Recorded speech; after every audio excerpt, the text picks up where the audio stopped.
The marble columns of the Parthenon still gleam white against the Athenian sky. But for over 1,000 years, no priest has offered sacrifices to Athena within its walls. I'm standing in the ruins of the Temple of Apollo at Didyma in western Turkey. This was once one of the most sacred sites in the ancient world, where pilgrims travelled hundreds of miles to hear the god's prophecies. The last oracle spoke here in 362 AD.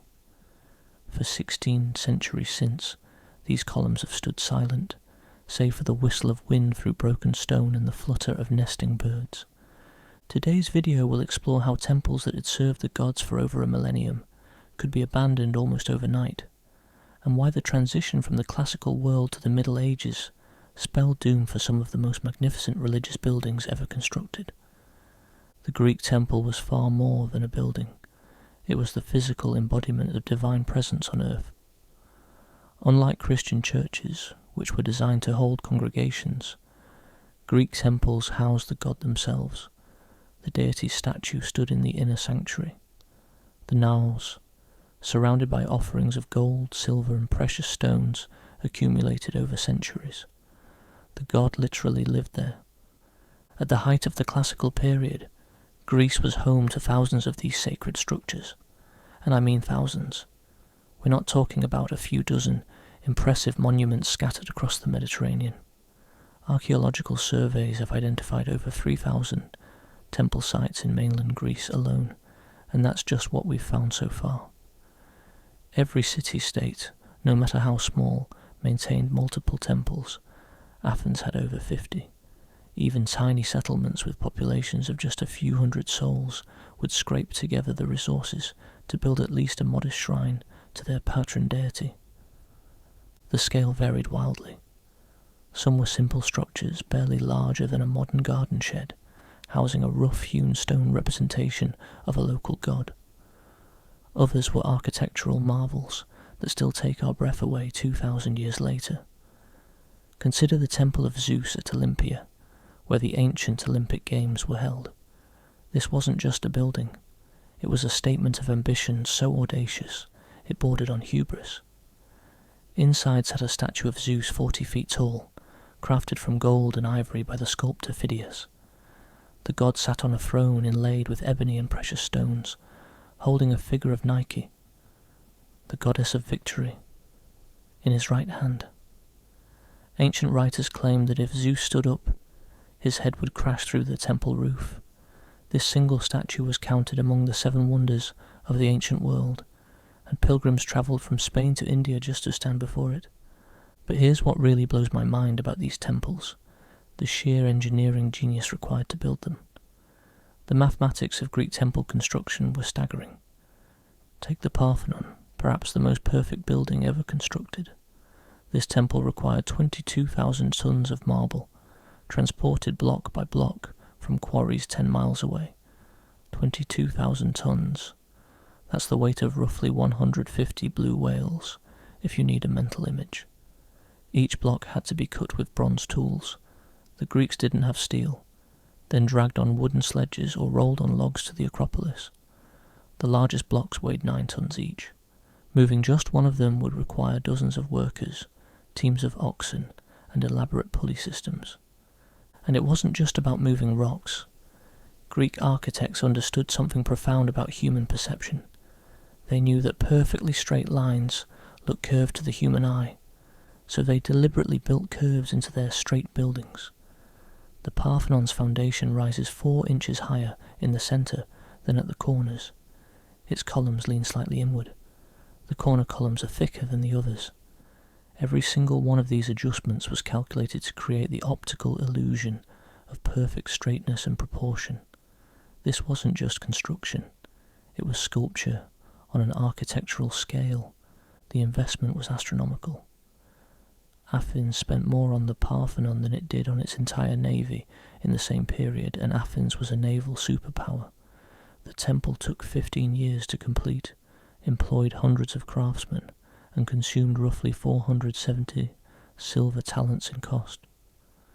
To put that in perspective, a single talent could pay a month's wages for an entire trireme crew of 200 men. We're talking about what would today be hundreds of millions of dollars, all poured into a single building, and Athens was far from alone in this architectural arms race. Ephesus built a temple to Artemis so large it took 120 years to complete. Didymus' Temple of Apollo featured columns 60 feet tall, taller than a 5-story building. The Greeks were pushing the absolute limits of what could be built with Bronze Age technology and human muscle power. These weren't just religious buildings, they were demonstrations of civic pride, technical achievement, and devotion so extreme it bankrupted cities. The priests and worshippers who maintained these temples poured their lives into their care. Temple servants cleaned the divine statues daily, anointing them with oil and dressing them in fresh garments. They swept the marble floors, polished the bronze fixtures, replaced burnt-out oil lamps, and collected the offerings that pilgrims left at the altars. During major festivals, they coordinated the sacrifice of dozens or even hundreds of animals, managed the distribution of meat to the citizens, and organised the processions, hymns, and athletic competitions that could last for days. These weren't part-time jobs. Major temples employed staffs of hundreds. The Temple of Artemis at Ephesus had its own community of slaves, freedmen, and priests who lived on the temple grounds.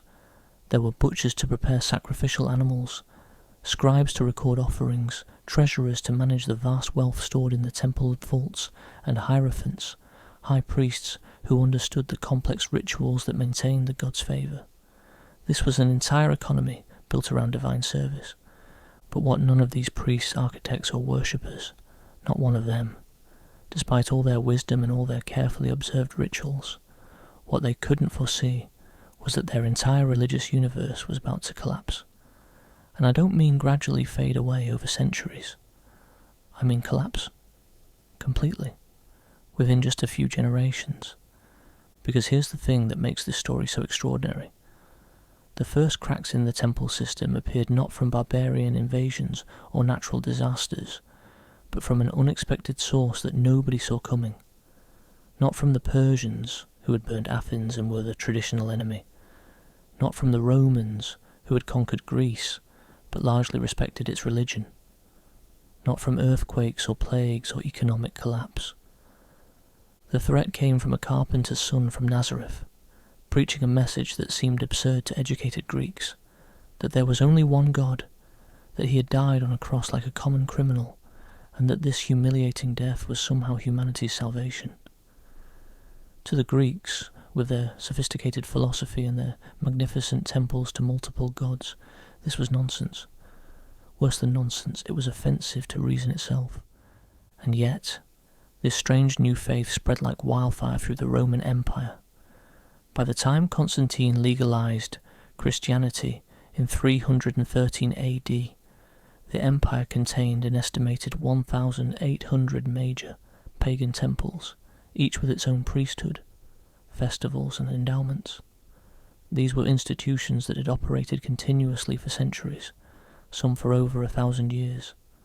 They were woven into the fabric of civic life so completely that imagining a world without them was like imagining a world without the sun. Within 2 centuries, just 8 or 9 human generations, virtually all of them would be closed forever. Let that sink in. 180 years. That's roughly the same amount of time between now and the era when slavery was legal in America. That's how fast one of history's great religious traditions simply ended. The transformation began subtly, almost imperceptibly. Christian emperors initially tolerated pagan worship while favouring their own faith. Constantine himself, despite his Christian conversion, still held the title of Pontifex Maximus, the high priest of the Roman pagan religion. He still appeared on coins with solar imagery. The old temples continued to function, their festivals were still celebrated, and the vast majority of the empire's population still identified as pagan. For a few decades, it seemed like the two religions might coexist. But tolerance quickly gave way to active suppression, and this is where the story gets dark. In 341 AD, just 28 years after Christianity was legalized, Emperor Constantius II banned animal sacrifices, Read that again. He banned animal sacrifices. This wasn't some minor regulation. This was attacking the heart of pagan ritual, the absolute core of how Greeks had worshipped their gods for over a millennium. Imagine if someone passed a law tomorrow saying churches couldn't celebrate communion, or mosques couldn't hold Friday prayers, or Jewish families couldn't observe Passover. That's the magnitude of what happened. Greek religion wasn't about faith or belief in the way we understand it today. It was about ritual action, and the central ritual was sacrifice.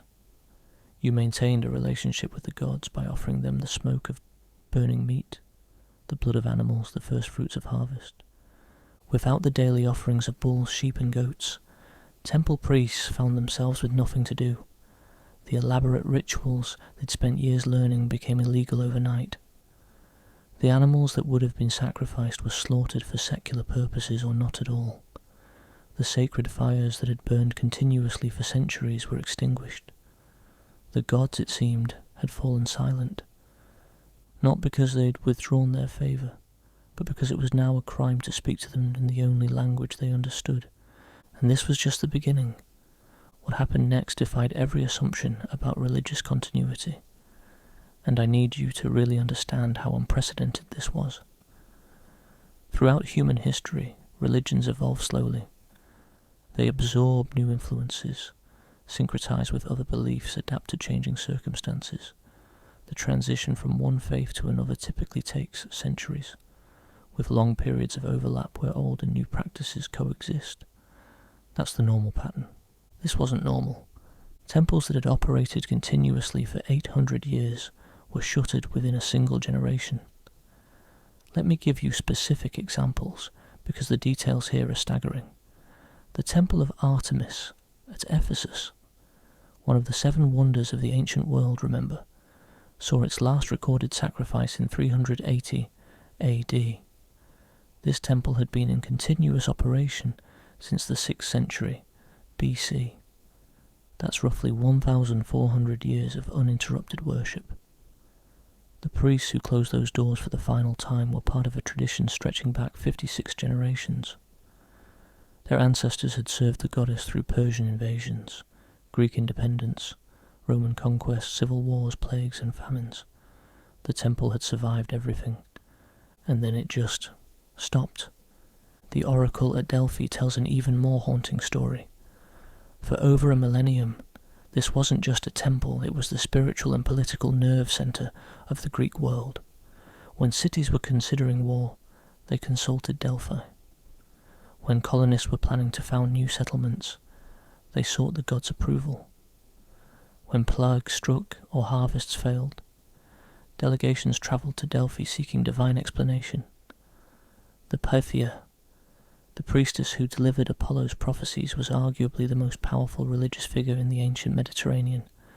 The oracle delivered its final prophecy around the same time as Ephesus closed, probably in the late 380s or early 390s AD. And here's what gives me chills every time I read it. The message was chillingly prophetic. The Emperor Julian, the last pagan emperor, had sent a delegation to Delphi, hoping to hear that the old gods would triumph. Instead, the oracle delivered this. Tell the king that the carved hall has fallen to the ground. Phoebus no longer has his house, nor his mantic bay, nor his prophetic spring. The water of speech even has dried up. Read that again. The water of speech even has dried up.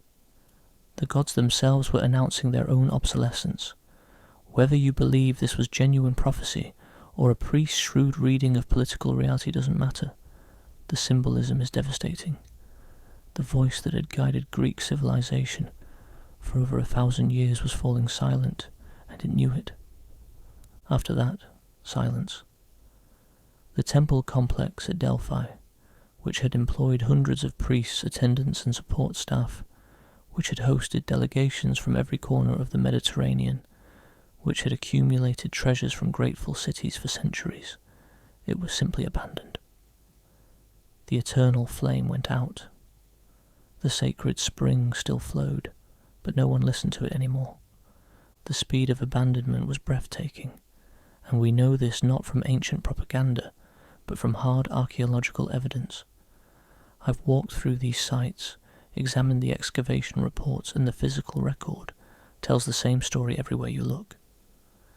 Temple complexes that had been meticulously maintained for centuries suddenly show signs of neglect that appear almost overnight in archaeological terms. Here's what the evidence looks like. Roof tiles went unrepaired, allowing rain to damage interior decorations. Now, Greek temples were designed to last millennia, and they required constant maintenance. Those beautiful painted decorations on the interior, the reds, blues, and golds that we now see only as white marble, those needed protection from water. Temple maintenance crews would inspect roofs annually, replacing cracked tiles before leaks could develop. But starting in the late 4th and early 5th centuries, that maintenance just stopped.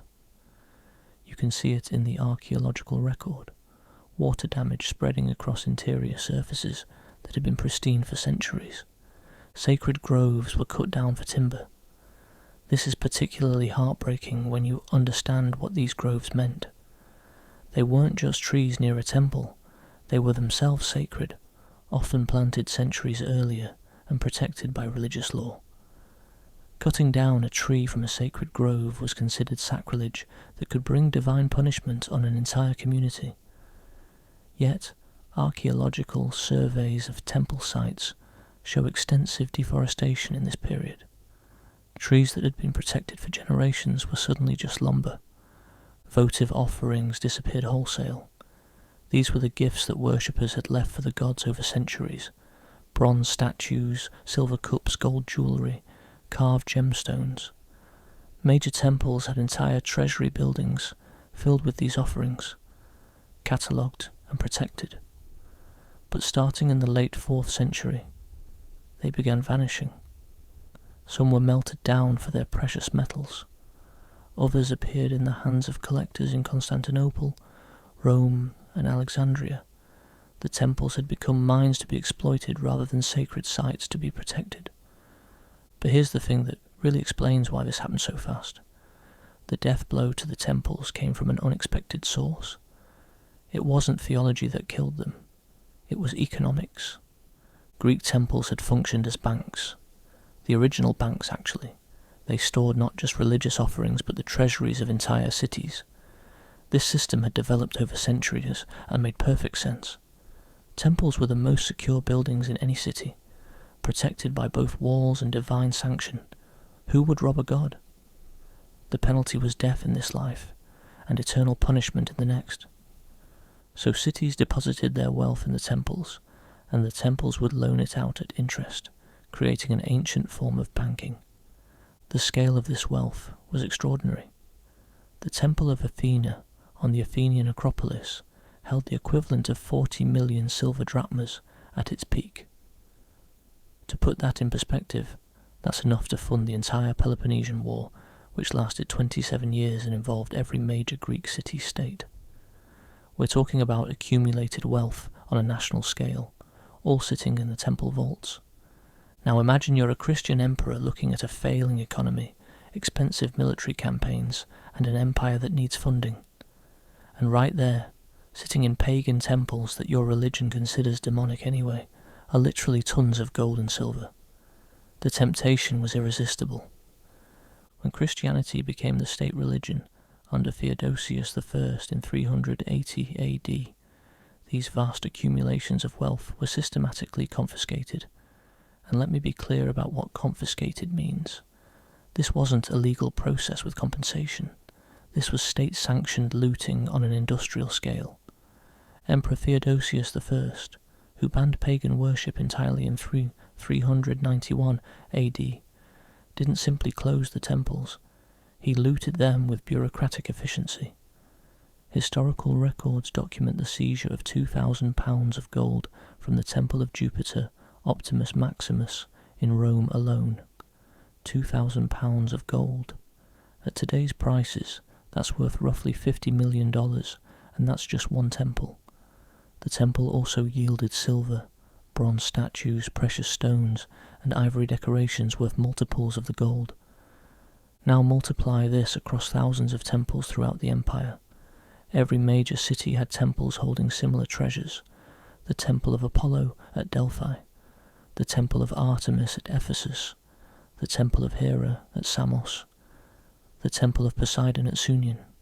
Each one had accumulated centuries' worth of offerings, treasury deposits, and sacred wealth. All of it was seized within a few decades. The scale of wealth transfer becomes staggering when you do the math. Conservative estimates suggest the confiscation of temple treasures provided the imperial government with resources equivalent to decades of normal tax revenue. This was the largest wealth transfer in the ancient world since Alexander's conquest of Persia, and it happened not through military victory, but through religious revolution. And here's the part that doesn't get talked about enough. The Christian church didn't just replace paganism, it absorbed its accumulated riches. Those 2,000 pounds of gold from Jupiter's temple.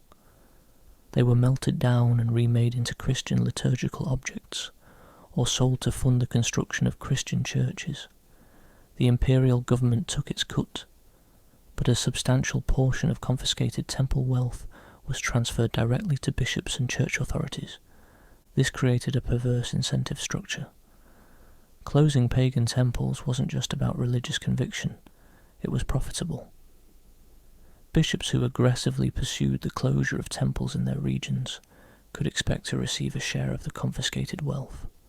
Local officials who cooperated in the looting could skim their percentage. Christian mobs who destroyed pagan shrines could keep whatever portable wealth they found. The economic motivation explains something that pure religious fervour can't: the systematic thoroughness of the temple closures. It wasn't random or chaotic. It was organised, documented, and executed with the efficiency of an imperial tax collection. Every temple had to be inventoried before closure, its treasures catalogued and removed, its property transferred to church or state ownership. The Romans were excellent bureaucrats, and they brought those skills to bear on the dismantling of a 1,000-year-old religious system. By the early 5th century, the transformation was essentially complete. The temples stood empty, their treasuries bare, their priests dispersed or converted, their rituals made illegal, and their wealth transferred to a new religion that had started with a handful of followers in Judea just 4 centuries earlier. The speed of it still astonishes historians. Religious revolutions usually take centuries. This one took less than 80 years from Constantine's legalization of Christianity to the effective extinction of public pagan worship. And the pagan world watched it happen, powerless to stop it. The human cost of this transformation was equally dramatic. Consider the case of Hypatia of Alexandria, the last great pagan philosopher. In 415 AD, she was murdered by a Christian mob who saw her as a symbol of the old religion. Her death marked the end of the Neoplatonic schools that had kept Greek philosophical traditions alive for centuries. With the philosophers gone, there was no one left to defend the temples intellectually. Even more devastating was the systematic destruction of pagan literature. Christian authorities ordered the burning of books deemed heretical, including works on temple rituals, mythology, and religious philosophy. The Library of Alexandria, which had preserved Greek learning for 7 centuries, was gradually dismantled. Scholars estimate that 90% of classical Greek literature was lost during this period. With it disappeared the detailed knowledge of how temples functioned, what rituals were performed, and why they mattered. But it wasn't just active persecution that doomed the temples. The economic foundations of pagan worship simply collapsed. Greek temples had depended on a complex network of endowments, land grants, and civic contributions. Wealthy citizens competed to fund festivals, maintain buildings, and sponsor sacrifices. This system of euergetism, public benefaction, had sustained temple life for centuries. Christianity disrupted this entirely. Wealthy converts redirected their donations to churches, monasteries, and Christian charities. The civic festivals that had brought communities together around temple worship were replaced by Christian holy days. The athletic competitions held at sacred sites like Olympia were banned as pagan spectacles. Without community support, temples couldn't afford basic maintenance, let alone the elaborate rituals that had defined Greek religious life. The transformation was most visible in the countryside, where thousands of rural shrines simply vanished. These small temples had served local communities for generations, marking sacred springs, groves, and hilltops, but rural Christianity was often more militant than its urban counterpart. Monks and hermits saw pagan shrines as demonic strongholds that needed to be destroyed. Archaeological surveys across Greece reveal the same pattern. Rural temples were systematically demolished in the 5th and 6th centuries, their stones recycled into Christian churches. Even temples that survived the initial Christian onslaught faced new threats in the medieval period. The rise of Islam brought Arab raiders to Greek shores, who saw pagan temples as sources of valuable marble and metal. The Parthenon's gold and ivory statue of Athena disappeared during this period, probably melted down for its precious materials. What the Christians had left standing, the Arabs often dismantled for profit. Natural disasters delivered the final blows. The massive earthquake of 551 AD toppled temples across the eastern Mediterranean that had already been weakened by centuries of neglect. Without the religious communities that had once maintained them, damaged temples were simply abandoned rather than repaired. The Temple of Artemis at Ephesus, already stripped of its treasures, was finally destroyed by this earthquake. Its ruins were gradually buried under silt from the nearby river. Climate change played a subtler but equally important role. The medieval warm period, which began around 900 AD, brought increased rainfall to much of Greece. This sounds beneficial, but it was actually catastrophic for abandoned temples. Water infiltration accelerated the decay of wooden roof beams and metal clamps holding stone blocks together. Temples that might have survived in Greece's typically dry climate were destroyed by the very abundance of water. The psychological impact of temple abandonment was profound. For over a millennium, these buildings had been the focal points of Greek communities. They marked the calendar with festivals, provided social gathering spaces, and connected mortals to the divine. Their sudden emptiness created a spiritual vacuum that took centuries to fill. Some temples found new life as Christian churches, but this transformation was often more destructive than preservation. The Parthenon became a church dedicated to the Virgin Mary, but this required blocking up the open colonnade and installing a Christian altar. The Temple of Hephaestus in Athens was converted into a church of St. George, surviving only because its new Christian identity protected it from demolition. These conversions saved the buildings but obliterated their original religious meaning. The irony is striking. Temples built to last forever were abandoned within a few generations of Christianity's triumph. The Greeks had constructed these buildings with mathematical precision, using techniques that allowed them to survive earthquakes and storms and centuries of use. But they couldn't survive the collapse of the belief system that gave them meaning. By 600 AD, the transformation was complete. Greece, which had been home to thousands of active temples just 3 centuries earlier, contained virtually none. The priests were gone, the rituals forgotten, the gods silent. Medieval Greek Christians walked past the ruins of temples their ancestors had revered, seeing them not as sacred sites, but as reminders of a pagan past best forgotten. The abandonment of Greek temples represents one of history's most complete religious transformations. Unlike the gradual evolution of most belief systems, this was a sudden, systematic replacement of one worldview by another. The speed and thoroughness of the change still astonishes historians.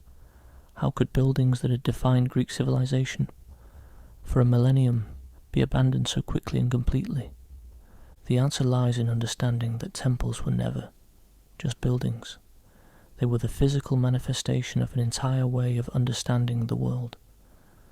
When that world view collapsed, the buildings became meaningless. Without meaning, even the most magnificent architecture becomes just expensive stone. Today, Tourists photographed the ruins of Greek temples as symbols of classical civilization, but for over 1,000 years they were simply abandoned relics of a dead religion. The marble columns that once supported the roofs of the gods now support only sky, and the silence that replaced the ancient hymns reminds us how completely one world can vanish and another take its place. The temples fell not to barbarian axes or natural catastrophes, but to something far more powerful, the human capacity to abandon one truth for another. In the end, the gods didn't die. They were simply forgotten, and their houses left empty under the Mediterranean sun.